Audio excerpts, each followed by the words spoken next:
This is a question of the AP.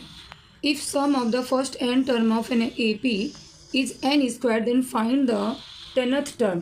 तो हमारे पास जो गिवन है एस एन है आपका एन स्क्वायर, ओके, और आपको निकालना है यहाँ पे ए 10th टर्म. तो एस एन आप देखो, अगर हम एन की वैल्यू 1 कर देते हैं तो हमारी वैल्यू क्या आ जाती है, एस वन की 1 हो जाती है.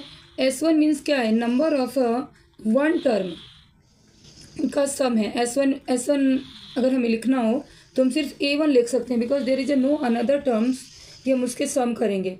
ओके, इसी तरह एक और ले लेते हैं. सपोज हमने S2 लिखा है यहाँ पे, तो यहाँ n की वैल्यू हमने क्या लगा दी, 2 लगा दी, तो 2 का स्क्वायर 4 हो गया.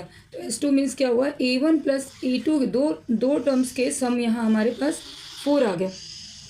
क्लियर है. नेक्स्ट सपोज हमने S3 लिया, तो S3 में 3 हमने यहाँ पे वैल्यू लगा दी n की, तो 3 का स्क्वायर आप करोगे तो 9.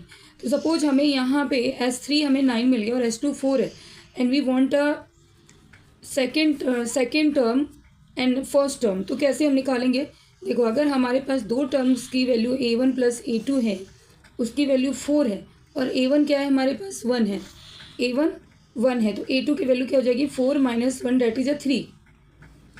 सिमिलरली अगर हमें A2 निकालना है, A2 निकाल दिया, सॉरी A3 निकालना है, तो S3 में हमने क्या लिखा, S3 हमारे पास 9, S3 का मीन्स क्या हुआ, A1 plus A2 plus A3 equal to 9.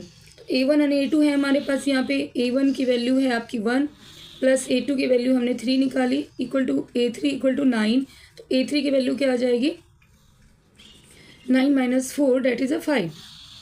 Okay, या फिर S3 A2 निकालने के लिए, A3 निकालने के लिए आप ये भी कर सकते हो कि S3 equal to S3 minus S2 कर सकते हो. S3 का मतलब क्या हो गया, A1 plus A2 plus A3 minus A1 plus A2. तुम्हारा ये A3 निकल जाएगा. सॉरी, A3 को निकालने के लिए हमने क्या किया, S3 माइनस S2 किया. ओके, तो सिमिलरली इसी को फॉलो करेंगे और हमें A10 निकालना है. इसलिए मैंने थोड़ा डिस्क्राइब करके बताया कि किसी भी टर्म्स का अगर सम गिवन है तो हम किसी भी टर्म्स को निकाल सकते हैं. तो यहाँ फोकस इस लाइन पे करो कि A3 equal to S3 minus S2 किया, 3 टर्म्स के सम माइनस 2 टर्म्स के सम करेंगे तो हमें थर्ड टर्म मिल जाएगा. इसी तरह से अगर हमें A10 टर्म्स निकालने हैं, 10th टर्म निकालना है, तो हमें क्या करना होगा, S10 माइनस S9. ओके, तो S10 हमारे पास Sn गिवन है n स्क्वायर, तो आप क्या कर दोगे, यहाँ पे n की वैल्यू 10 लगा दोगे, तो 10 का स्क्वायर माइनस Sn जब निकालोगे तो n की वैल्यू 9 लगा दोगे, तो 9 का स्क्वायर. तो सिंपल था ही, बट समझाने के लिए थोड़ा लेंदी कर दिया मैंने इसे. तो 100 माइनस 81 आपके डिफरेंस के आ जाते हैं, उसे वही आपका आंसर होगा. तो 19 आपके आंसर होगा.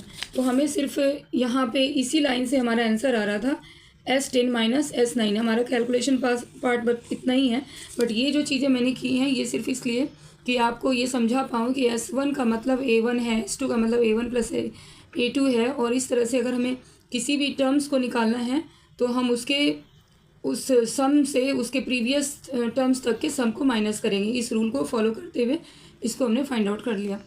ओके, होप आपको ये क्लियर होगा. नेक्स्ट क्वेश्चन के लिए फिर मिलते हैं नेक्स्ट वीडियो में. Bye bye.